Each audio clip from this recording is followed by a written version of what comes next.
Meus irmãos, bom dia.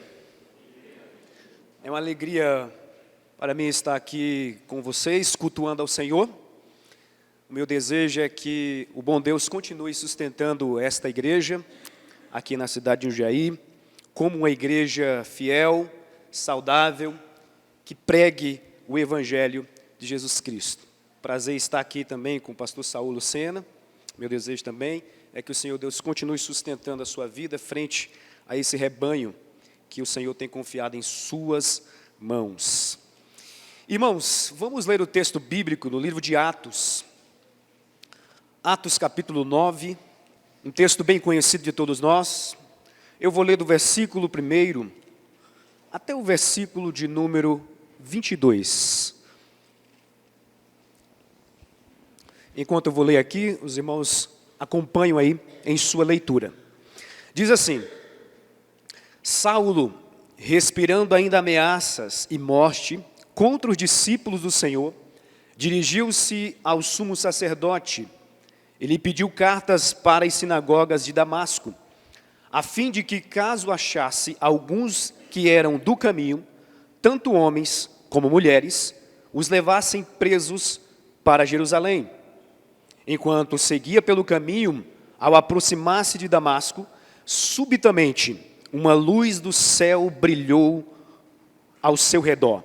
Ele caiu por terra e ouviu uma voz que lhe dizia: Saulo, Saulo, por que você me persegue?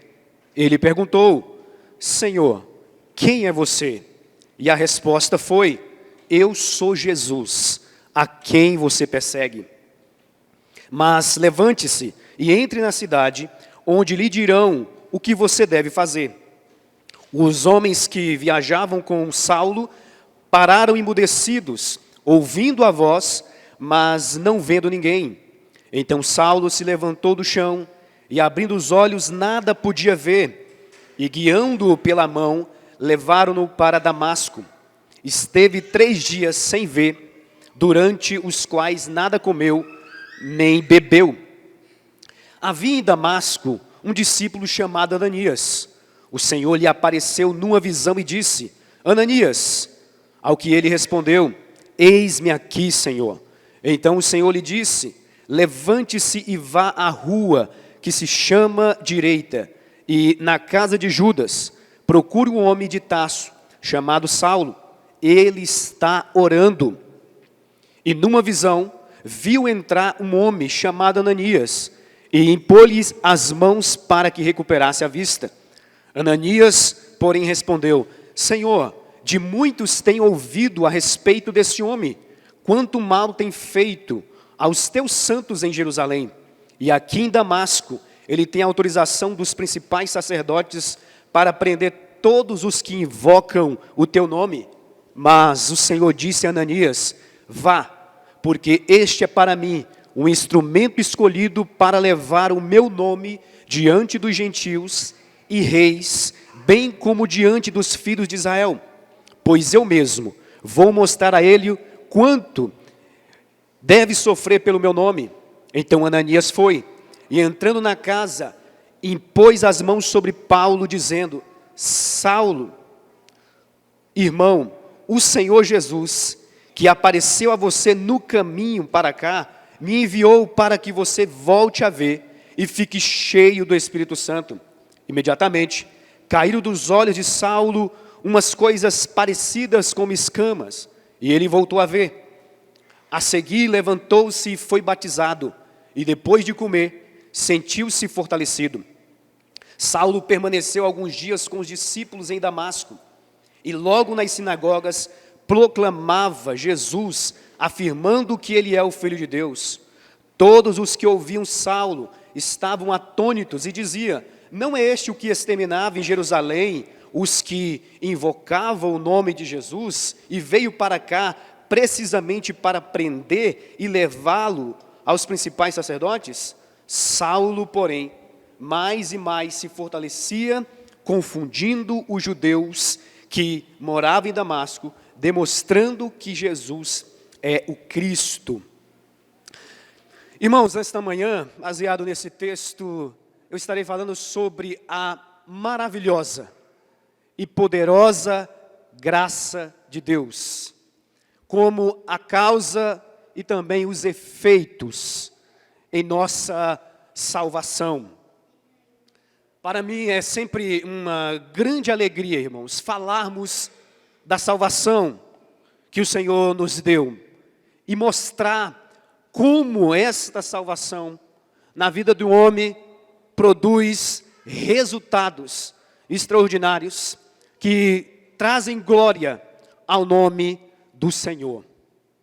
Certamente nós estamos diante aqui de uma das mais famosas, mais importantes conversões no cristianismo, se não a mais importante e a mais famosa delas, a conversão de Saulo de Tarso, a quem eu agora em diante passarei aqui por uma questão didática, chamá-lo de Paulo, para facilitar aqui a nossa compreensão.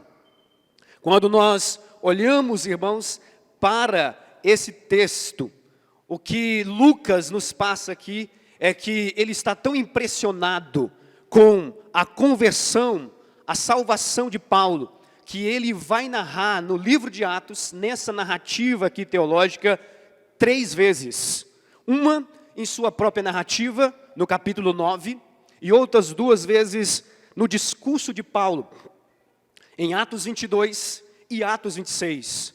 Atos 22, quando Paulo estava diante da multidão de judeus, aonde ele dá testemunho da sua conversão. Em Atos 26, quando ele está diante do rei Agripa, num julgamento, juntamente com sua esposa Berenice, aonde ele está dando testemunho de como o Senhor encontrou e o comissionou para ser um apóstolo, um pregador do Evangelho. Para alguns estudiosos, a conversão de Paulo, ela é tão importante que depois do Pentecostes, nenhum outro evento foi mais importante na história do cristianismo do que a conversão de Paulo, tendo em vista o impacto, a influência e os resultados que a vida deste homem, como instrumento nas mãos do Senhor, trouxe para o cristianismo, desde o primeiro século até os dias de hoje. Lucas vai apresentar esse homem aqui, inicialmente, no livro de Atos, pela primeira vez, como um perseguidor implacável, como um inimigo feroz dos discípulos do Senhor Jesus. Em Atos 7, versículo 59 e diante, Lucas vai mostrar como este homem, Paulo, ele está segurando as vestes daqueles que apedrejam Estevão. Lucas diz ainda que Paulo, ele consentiu na morte desse servo do Senhor. A palavra consentiu aqui não é a ideia apenas de que Paulo, juntamente com os demais homens, aprovaram a morte de Estevão, mas que ele teve prazer em ver Estevão sendo apedrejado. Logo após a morte de Estevão, sabemos que uma grande perseguição se levantou em Jerusalém contra os discípulos do Senhor. E o que parece é que este homem foi o grande pivô desta perseguição. Muitos discípulos foram dispersos para as várias cidades. E Lucas, no capítulo 8, mostra que esse homem agora, Paulo, está entrando de casa em casa à procura de cristãos, arrastando-os pelas ruas e os prendendo. No capítulo 9, nós vamos ver esse homem aqui tão enfurecido, que Lucas descreve ele como alguém que está respirando ameaças de morte contra os discípulos do Senhor. Literalmente aqui a ideia de uma fera selvagem querendo destruir a sua presa. Mas notem que não foi apenas Lucas que mostra esse homem como um grande perseguidor da igreja. O próprio apóstolo Paulo vai por muitas vezes afirmar isso em suas cartas. Em Gálatas capítulo 1, versículo 13, ele vai dizer que perseguiu a igreja do Senhor violentamente, procurando destruir. Quando ele está diante do rei Agripa, dando testemunho da sua conversão, ele vai dizer a Agripa que não somente perseguia os cristãos, mas também ele os torturava, fazendo-os blasfemar o nome de Jesus. Quando não, ele dava o seu voto para os cristãos serem mortos. Paulo diz ainda no seu discurso em Atos 26, que ele chegou à conclusão que deveria praticar muitas coisas contra o nome de Jesus, o Nazareno. Paulo está aqui enfurecido, e nós devemos aqui, irmãos, entender que a razão da fúria deste homem não era uma razão sem motivo específico. Para Paulo, Jesus, o Nazareno, não passava de um impostor, que morreu crucificado merecidamente, e a sua seita agora, formada pelos seus discípulos, deveria ser exterminada, pois os discípulos do Senhor continuavam a pregar e ensinar que Jesus era o Messias, que Jesus era o Filho de Deus, o Salvador do mundo. Mas para Paulo isso era uma blasfêmia, e toda a sua fúria, toda a sua perseguição era resultado do zelo dele pela lei. Uma vez que afirmar que Jesus, que morreu crucificado, era o Messias, era uma blasfêmia diante do Senhor. Mas vejam, ele está decidido a exterminar os cristãos. Ele está tão convicto a fazer isso que ele agora não apenas persegue os cristãos em Jerusalém, como também vai para as terras estrangeiras para perseguir os discípulos do Senhor. O texto mostra que ele pede cartas aos sumos sacerdotes para as sinagogas de Damasco, para que ali, achando algum cristão, pudesse os prender e os trazer preso para Jerusalém. Mas como nós sabemos, à luz do nosso texto, nós vamos ver que Paulo, no caminho para Damasco, ele vai ter a maior de todas as surpresas da sua vida. Indo em viagem, ele diz que foi cercado pelo forte resplendor de luz, mais forte do que a luz do sol do meio-dia. Essa luz forte levou Paulo, juntamente com seus companheiros em viagem, a cair por terra. E agora ele está ouvindo uma voz anônima, que diz a ele: Saulo, Saulo, por que me persegues? Aqui, irmãos, nós estamos diante de uma pergunta penetrante de Jesus a esse homem, que é ao mesmo tempo uma declaração, tanto condenatória, como também encorajadora. É encorajadora pelo fato de que Jesus se identifica tanto com os seus, que ele não está perguntando a esse homem: por que você está perseguindo os meus discípulos? Por que você está perseguindo o meu povo? Ou até mesmo porque você persegue a minha igreja? O que Jesus diz é: porque você me persegue. O Senhor conhece, o Senhor se incomoda, o Senhor se compadece dos sofrimentos da sua igreja, porque tocar nela é o mesmo que tocar em Jesus. E isso mostra à igreja como que Jesus está presente com o seu povo em meio às suas maiores lutas. Porque veja, esse homem está perseguindo ferozmente a igreja, mas as dores causadas nos membros do corpo de Cristo aqui na terra estavam sendo sentidas pelo cabeça do corpo no céu. Porque esse ataque de Paulo aos cristãos era um ataque direto ao próprio Cristo. Jesus se compadeceu da sua igreja, ele sentiu as dores do seu povo, porque quem persegue a igreja, persegue o próprio Cristo. Mas irmãos, essa declaração é também condenatória pela seguinte razão: Jesus, ao perguntar para esse homem: por que você está me perseguindo?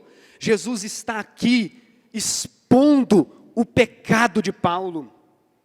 Jesus está aqui expondo e revelando a sua tolice, a sua loucura, a sua insensatez.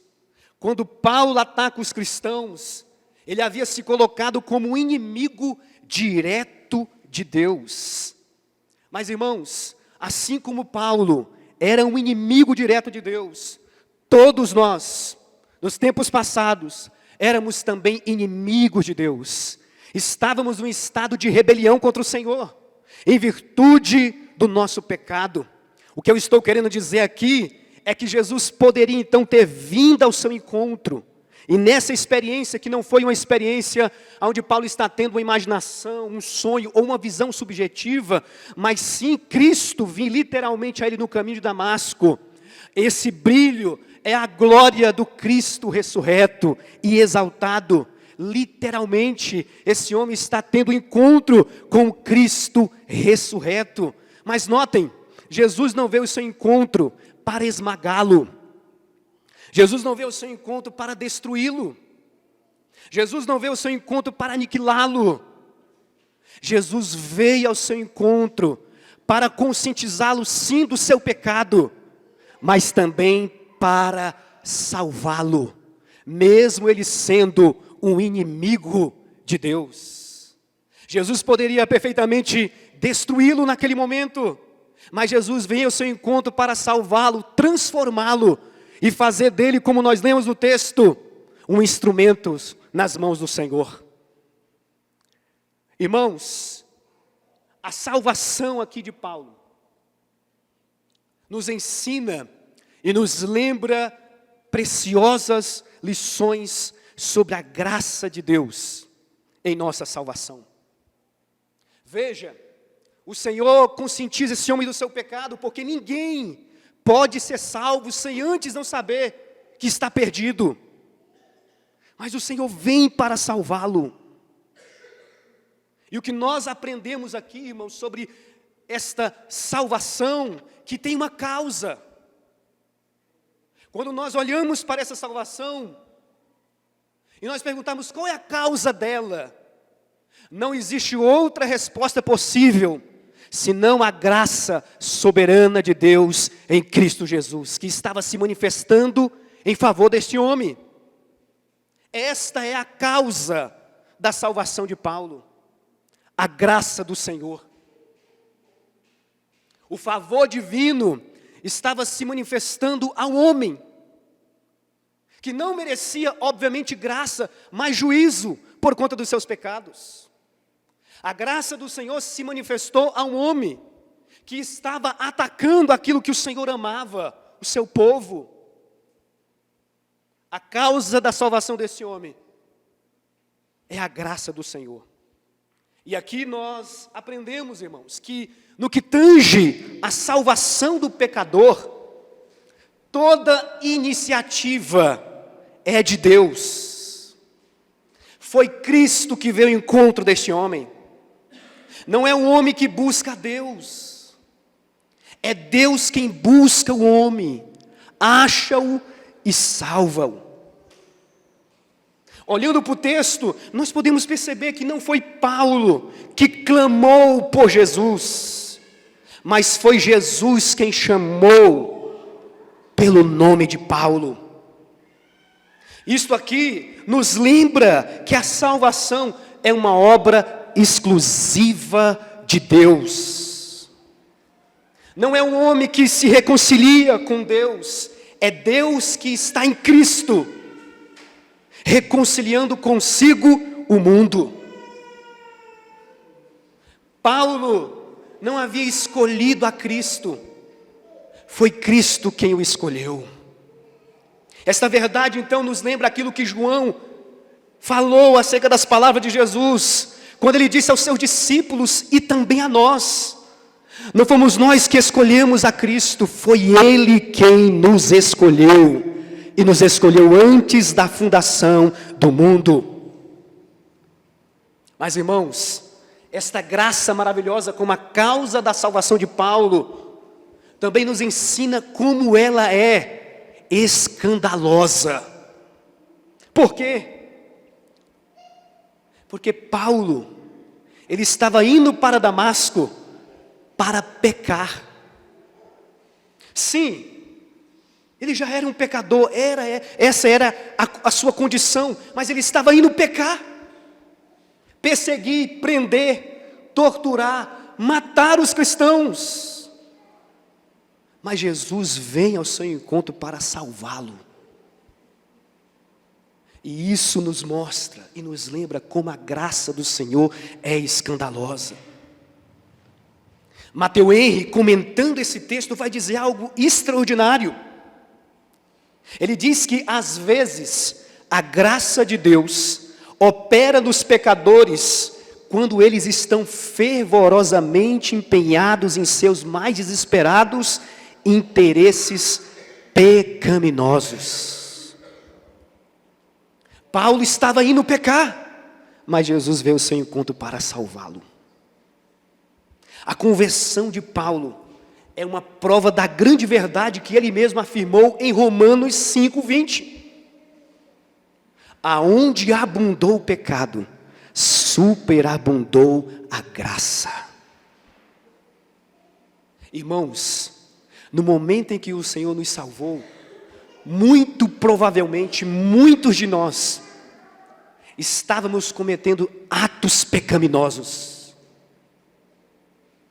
Mas a graça do Senhor é tão escandalosa que o Senhor decidiu nos salvar nesses momentos, para que nós saibamos que a nossa salvação só é possível pela graça do Senhor, e não pelos nossos méritos. A dívida do nosso pecado era grande, mas a graça do Senhor foi ainda maior em nossa salvação. Mas quando nós analisamos também o discurso de Paulo em Atos 26, no versículo 14, nós podemos perceber que a conversão de Paulo não foi repentina, embora a sua rendição no caminho foi, mas a sua conversão não. Tudo nos indica que essa conversão, ela foi uma conversão gradual. Ele vai dizer, de acordo com a sua própria narrativa, que Jesus lhe disse: duro é para ti recalcitrar contra os meus aguilhões. Esta frase aqui era um provérbio judaico da época, que significa que alguém está se opondo inutilmente a alguém mais forte do que ele. E era exatamente isso que Paulo estava fazendo. Ele estava resistindo às ações de Cristo. Como um touro selvagem, ele estava resistindo às agulhadas dos aguilhões de Cristo em sua consciência. Recalcitrar contra os aguilhões é justamente essa ideia de que ele estava resistindo já por algum tempo a ação do Senhor em sua vida. E quando nós olhamos para o livro de Atos, o que nós estamos vendo aqui é que Jesus estava ferroando a consciência de Paulo, desde que ele viu Estevão sendo apedrejado, mas antes de morrer, orando a Jesus pelos seus inimigos, para que o Senhor os perdoasse. Jesus estava ferroando a consciência deste homem, quando ele, perseguindo os cristãos e mandava-os matar, esses cristãos morriam sem negar o nome de Jesus, mas glorificando a Cristo.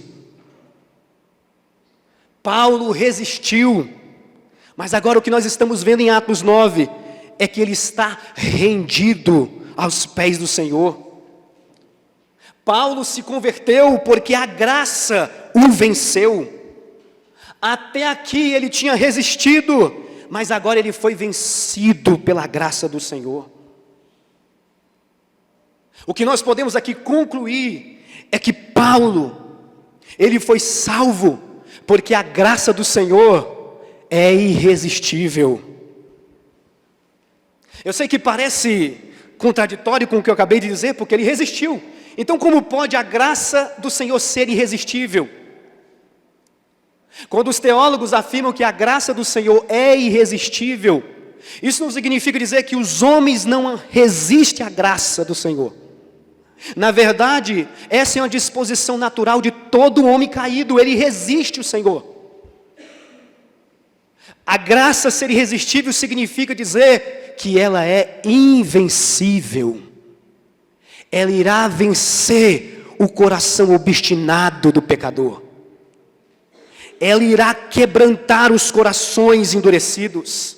A graça do Senhor, o amor divino irá constranger os pecadores.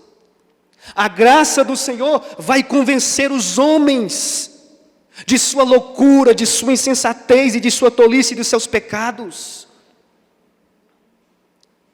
Paulo está rendido porque a graça do Senhor é irresistível. Meus irmãos, eu quero nesta manhã lembrar a cada um de nós que no que tange também a nossa salvação, nós não estamos aqui porque nós somos mais sábios do que outros, fazendo a escolha por Jesus enquanto outros o rejeitaram. Não, nós não estamos aqui, por exemplo, porque fomos mais humildes do que outras pessoas, reconhecendo que eram pecadoras enquanto outras negavam isso. Nós não estamos aqui também porque tínhamos um conhecimento superior a outras pessoas quanto à nossa salvação. Esta não é a razão de estarmos aqui. Nós de fato estamos aqui porque o Senhor nos encontrou e quebrantou o nosso coração de pedra. Nós estamos aqui, irmãos, porque o amor de Cristo nos constrangeu. Nós só estamos aqui porque Deus resplandeceu em nosso coração, em meio às nossas trevas, para o conhecimento da sua glória na face de Cristo, e fomos atraídos pelo seu amor. A causa da nossa salvação é a soberana graça de Deus em nossas vidas. Estamos aqui por causa desta graça. E irmãos, notem que Paulo, por diversas vezes, ele está citando esse momento em sua vida. Porque isto aqui era o que motivava Paulo. Isso aqui era o que encorajava Paulo. Isso aqui era o que trazia constantemente alegria ao coração de Paulo. A salvação do Senhor pela sua graça. O Evangelho de Cristo. Aquilo que Cristo fez por ele. E por que eu estou dando ênfase de que nós também devemos sempre nos lembrar desta graça maravilhosa de Deus na nossa vida, do Evangelho, da nossa salvação? Porque o que vai, por diversas vezes em nossa caminhada, nos reanimar, nos renovar, nos restaurar, não é, irmãos, nós termos ou dobrarmos as nossas disposições morais, ou fazermos novas resoluções do tipo, a partir de hoje eu vou fazer isso, eu não vou mais fazer aquilo. Ou, irmãos, intensificarmos as disciplinas espirituais, o caminho para o nosso crescimento, e para também, muitas vezes, na nossa caminhada, nos animarmos e continuarmos firmes, abundantes na obra do Senhor. Não é de fato nós estabelecermos novas metas, mas é nós nos voltarmos para o Evangelho e termos uma visão mais profunda dele em nossas vidas. Não é o que a gente faz, mas é nos voltarmos para aquilo que Cristo fez. A nossa salvação pela graça, o Evangelho, aquilo que Cristo fez por nós, será a força motriz, será a energia, será o combustível para uma vida cristã e produtiva na igreja do Senhor. Isto aqui me lembra o que um autor chamado Herman Bavinck disse, que o Evangelho é o alimento da nossa fé. É o que vai nutrir a nossa fé. É o que vai firmar a nossa esperança. É o que vai tornar o nosso amor por Cristo mais consistente. É sempre o Evangelho em uma visão mais profunda daquilo que Cristo fez por nós ao nos salvar pela sua graça. é o Evangelho que faz com que os nossos corações, que por vezes encontram-se frios, indiferentes, distantes do Senhor, é o Evangelho que vai fazer o nosso coração arder novamente, nos impulsionando a cantarmos com grande alegria e também darmos testemunho com fervor daquele que nos alcançou pela sua graça. Voltemos para o Evangelho. Paulo constantemente trazia isso à sua memória, e é o que nós também precisamos fazer. O segredo nunca vai ser novas resoluções, ainda que isso tenha um lugar em nossa vida cristã, mas é de fato iniciarmos e nos voltarmos para o Santo Evangelho. É nos lembrarmos de que estávamos mortos, mas o Senhor nos deu vida juntamente com Cristo. É nos lembrarmos que estávamos cegos, mas o Senhor abriu os nossos olhos. É nos lembrarmos que éramos inimigos, mas agora somos filhos amados, adotados na família do Senhor.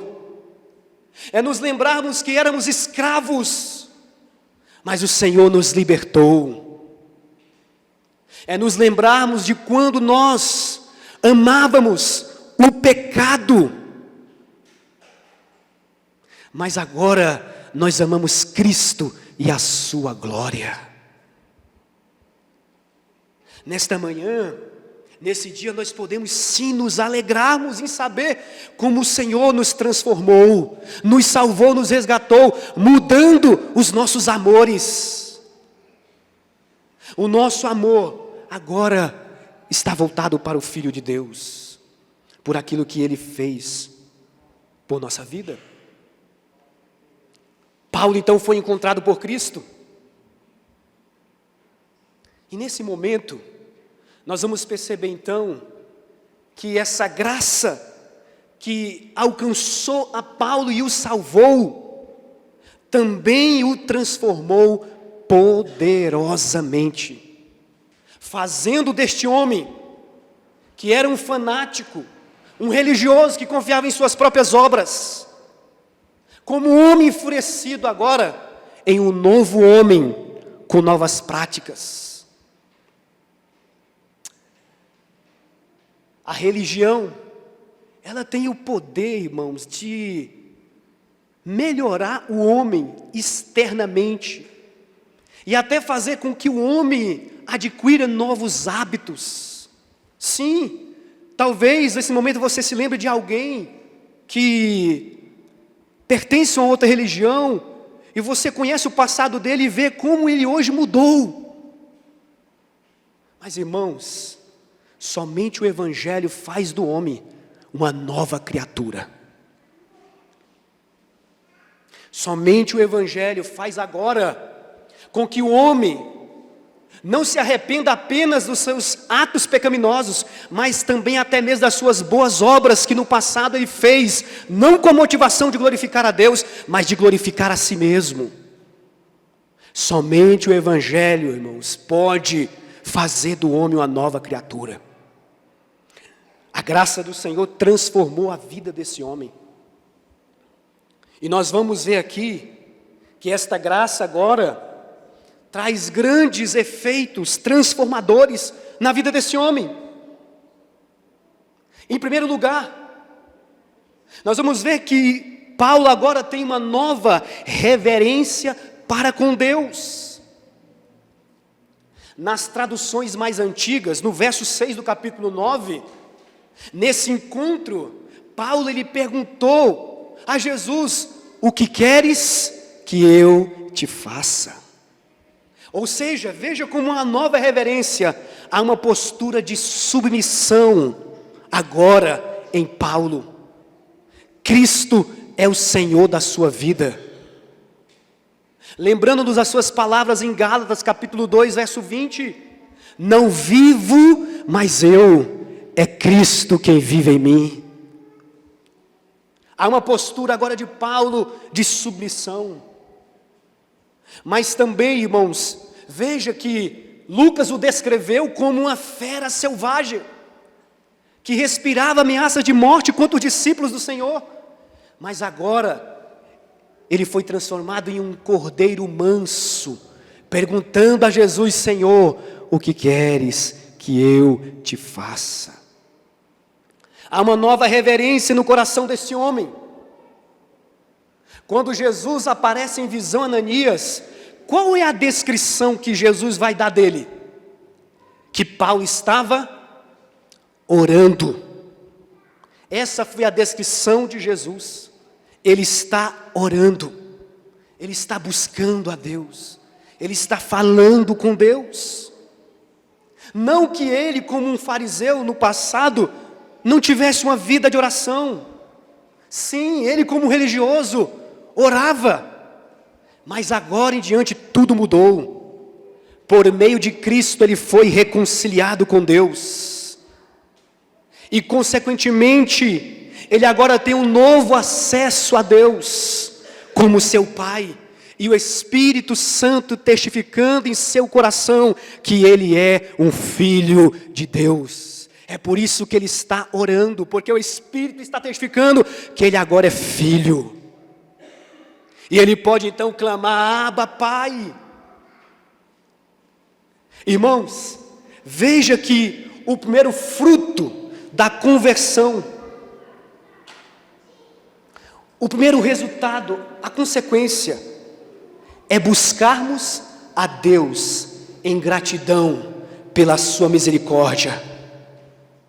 É buscar a Deus com interesse agora de conhecer e servir melhor aquele que por sua graça nos alcançou e nos salvou e fez de nós um novo homem. Eu não conheço todos que estão aqui, mas vale a pena dizer ou lembrá-los que, se de fato você se converteu ao Senhor, a evidência, a prova, o fruto desta verdade em sua vida é que agora a sua alma aspira a Deus. Você deseja ter comunhão com Deus, você deseja conhecê-lo. Há um desejo em seu coração agora de viver uma vida para a glória dEle, para o louvor dEle e para agradá-lo e honrá-lo. Veja que Lucas mostra a sequência certa da conversão. Primeiro, Paulo está tendo agora um novo relacionamento com Deus na vertical. Ele está buscando a Deus. E ele busca-o porque na salvação o homem recebe então uma nova mente para conhecer a Deus, uma nova vontade para obedecê-lo e um novo coração para amá-lo. Louvado seja o nome do Senhor. Essa é a disposição desse homem. Mas irmãos, prosseguindo, nós vamos ver que Paulo agora, como efeito da graça poderosa em sua vida, ele não apenas tem uma nova reverência para com Deus, mas ele também agora tem uma nova relação com a igreja do Senhor. Ananias recebe a visão para que ele vá até a rua direita, na casa de Judas, e ali ele vai encontrar um homem chamado Paulo, que está orando. No início, Ananias, compreensivelmente, ele reluta a essa ordem de Jesus: mas Senhor, muito tem ouvido acerca desse homem, que em Jerusalém ele persegue e prende os teus santos, e aqui em Damasco, ele tem a autorização dos principais sacerdotes para prender aqueles que invocam o teu nome. Ananias está relutando, porque ele sabe o histórico desse homem, mas o Senhor insiste e diz: vai, porque ele é para mim um vaso, um instrumento escolhido. Ele levará o meu nome aos gentios e aos reis, como também aos filhos de Israel, e eu mostrarei o quanto ele deve padecer, sofrer pelo meu nome. Ananias foi. E o que é interessante é que quando ele vai até a casa de Judas e encontra Paulo, nós não devemos pensar que Ananias ainda não estava com sentimento de desconfiança. Ele não era um robô, ele sabia o histórico desse homem. Mas o verso 17, 18 vai nos dizer que ele se aproxima de Paulo e o chama de irmão. É assim que Ananias se dirige a Paulo, chamando-o de irmão. Em outras palavras, Ananias estava dando as boas-vindas a Paulo, a família da fé. Veja, irmãos, que aqui é uma lição preciosa de nós também não ficarmos presos ao passado de muitos daqueles que outrora viviam no pecado, mas agora tornaram os nossos irmãos. Nós também devemos nos dirigir a eles como irmãos. Porque a verdade do Senhor que agora nos une como um só povo, deve estar acima dos nossos sentimentos. A razão pela qual muitos, às vezes, no seio da igreja, se rende e desanima em meio aos conflitos que existem entre os irmãos, é porque eles estão colocando o sentimento acima da verdade. Mas façamos como Ananias, que por obediência ao Senhor, chamou esse homem agora de irmão, porque agora ele é um filho de Deus. Ananias vai apresentar Paulo à igreja. Irmãos, e veja aqui um ponto importantíssimo. Paulo foi salvo. Todos concordam, amém? Qual é o resultado dessa salvação? Ele se une agora em comunhão com o povo de Deus. Porque aquele que é salvo não foi unido apenas ao Senhor pelo Espírito, mas unido também com o povo de Deus. O Espírito Santo une pessoas diferentes aqui como um só povo. E nós estamos aqui unidos, não por causa das nossas finalidades, não por causa dos nossos gostos e preferências, não por causa das nossas classes sociais, não por causa do nosso time de futebol. O que nos une aqui, irmãos, é o Espírito do Senhor pela verdade de Cristo, pelo santo Evangelho. Isso aqui serve, irmãos, para nos lembrar que o ambiente da comunidade, da comunhão cristã, não é um ambiente de perfeição absoluta. Aqui nós nos depararemos com muitos defeitos, falhas e erros e pecado dos nossos irmãos. Mas a verdade que nos une está acima daquilo que nos divide. Paulo agora é recebido na comunidade da fé, na comunhão dos santos, porque esse é o desejo daquele que foi alcançado pela graça do Senhor, de estar junto aos seus irmãos.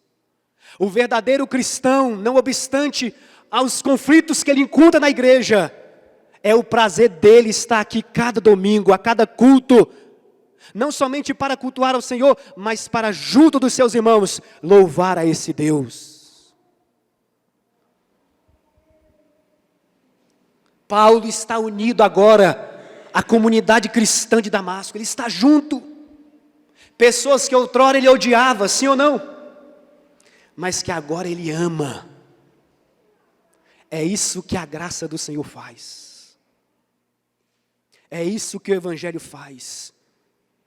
Ele nos une. E aqui, irmãos, eu quero ressaltar esse ponto. Porque infelizmente nós vivemos um tempo em que muitas pessoas que se dizem cristãs, elas estão abertas a Cristo, mas não ao povo de Cristo. É comum nós vermos esses podcasts aí da vida, as pessoas dizendo, Jesus é um cara legal, é o seu fã-clube que estraga.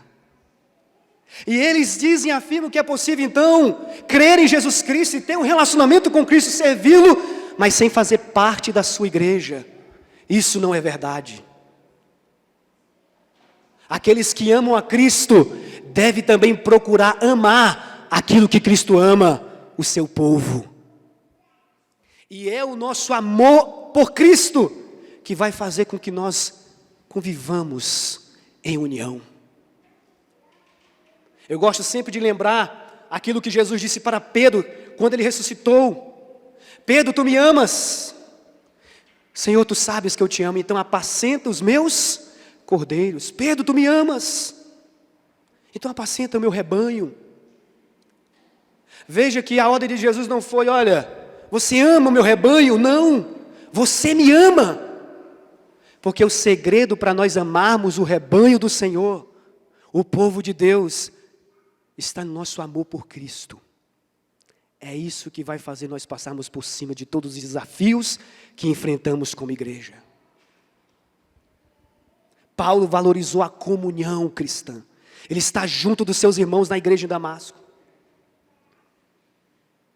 Irmãos, valorizemos a comunhão cristã. Porque mesmo que nós nos deparemos, e muitas vezes vamos nos decepcionar, é aqui que a multiforme graça de Deus se manifesta. Através dos dons e talentos que o Senhor Deus dá à sua igreja. É aqui que você aprende mais sobre a graça, a bondade, a justiça, o poder de Deus. Como? Através dos dons que o Senhor Deus deu ao seu povo. É aqui que nós somos encorajados, ao vermos os nossos irmãos em meio às suas lutas, continuar servindo e louvando ao Senhor. É aqui que nós somos admoestados, é aqui que os nossos irmãos são usados pelo Senhor para, com misericórdia e verdade, nos corrigir quando nós precisamos. Paulo está junto dos seus irmãos. Mas, irmãos, finalizando, Paulo agora tornou-se uma testemunha de Cristo poderosa. O texto vai nos dizer que ele está pregando e demonstrando que Jesus é o Cristo. Como disse um antigo pregador, a primeira grande alegria do cristão é conhecer a Cristo. A sua segunda grande alegria é tornar esse Cristo conhecido. E é isso que Paulo está fazendo. Paulo não consegue aqui se conter. O Cristo que outrora ele perseguia, agora ele anuncia, agora ele proclama, agora ele testemunha, ele está se esforçando e se empenhando para falar de Jesus Cristo. E isso, irmãos, é o que esta graça poderosa realiza em nossa vida, esta salvação, este evangelho. O profundo desejo de nós também testemunharmos a Cristo. Quando nós olhamos para os testemunhos bíblicos de homens e mulheres que foram salvas, nós vamos ver que imediatamente essas pessoas foram impulsionadas a dar testemunho de Cristo e de sua salvação. E da mesma forma nós somos lembrados nesta manhã, que o Senhor nos salvou para que nós sejamos suas testemunhas. Aonde estivermos, que o nosso coração arda em anunciar e proclamar e falarmos de Cristo Jesus. Paulo aqui não consegue se conter, é mais forte do que ele está pregando a Cristo. Não é possível você ter tido um encontro com Cristo, Ele ter transformado a sua vida, salvado a sua vida, manifestado a sua graça, e agora você não ser profundamente motivado a anunciar esse Cristo aos homens. É isso que Paulo faz. Meus irmãos,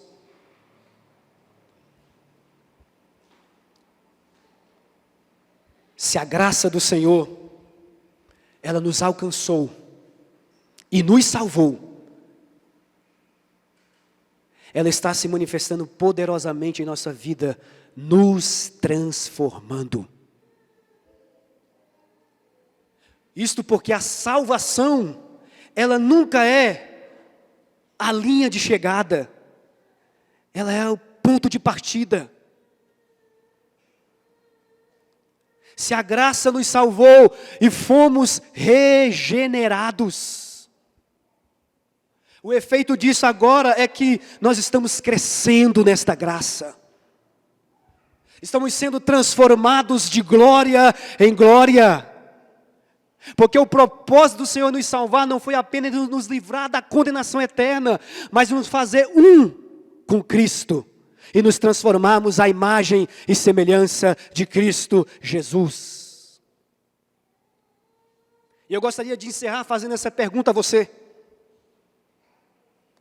A graça do Senhor que te alcançou tem transformado a sua vida?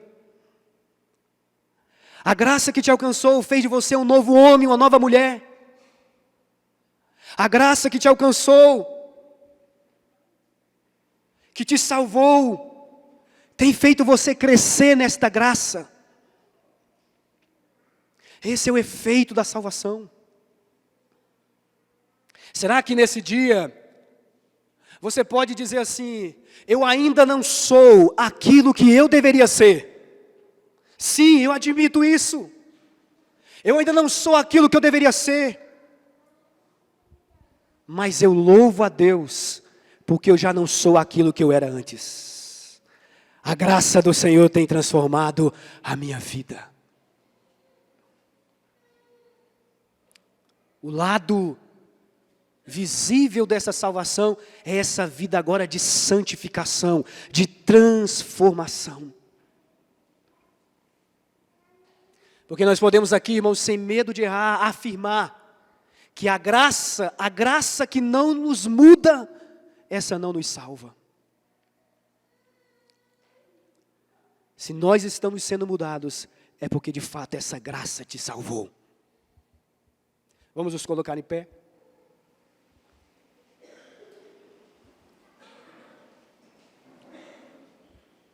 Eu queria orar com você nesta manhã. E nesse momento de oração, eu queria que você fechasse os seus olhos. E se nesta manhã, você porventura possa estar enfrentando uma fase de desânimo, de aflição, de abatimento em sua vida, ore ao Senhor,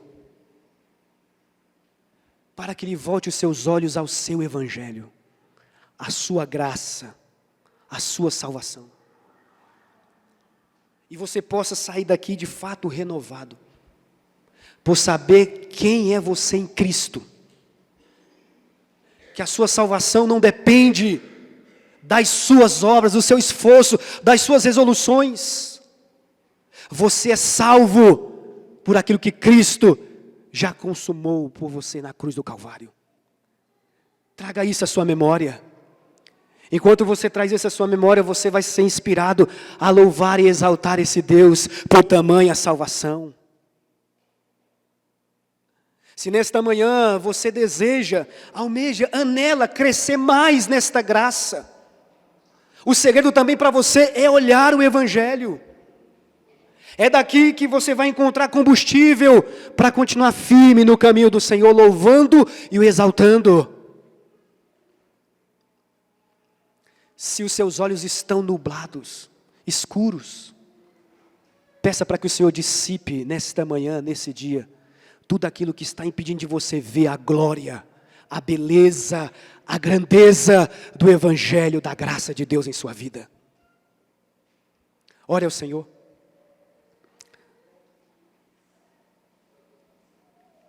Bendito Deus. Nós te louvamos, Senhor, pela Tua graça. A Tua graça, Senhor Deus, maravilhosa, que nos alcançou. Quando nós éramos ainda inimigos Teus. Nesta graça o Senhor prova o Seu amor para conosco, porque Cristo morreu por nós, sendo nós ainda pecadores. Nós estávamos em estado de rebelião, Senhor, mas a Tua graça nos alcançou. E nesta manhã nós queremos Te engrandecer, Senhor, então, pela Tua obra em nossas vidas, porque se de fato vimos, Senhor Deus, a Tua glória na face de Jesus Cristo, Teu Filho, é porque o Senhor Deus dissipou as nossas trevas. Senhor, se porventura há algum dos Teus filhos que nesta manhã encontram-se abatidos, aflitos, desanimados, Que teu evangelho, Senhor Deus, seja a chama que inflame os seus corações novamente. Para serem, Senhor Deus, cristãos que dão testemunho do Senhor fervorosamente, alegremente e destemidamente, assim como Paulo. Senhor, não nos deixe, Senhor, em nossa frustração de muitas vezes nós fazemos resoluções, mas falhamos, caímos e tropeçamos. Que nós, Senhor Deus, nos voltemos ao Teu Evangelho.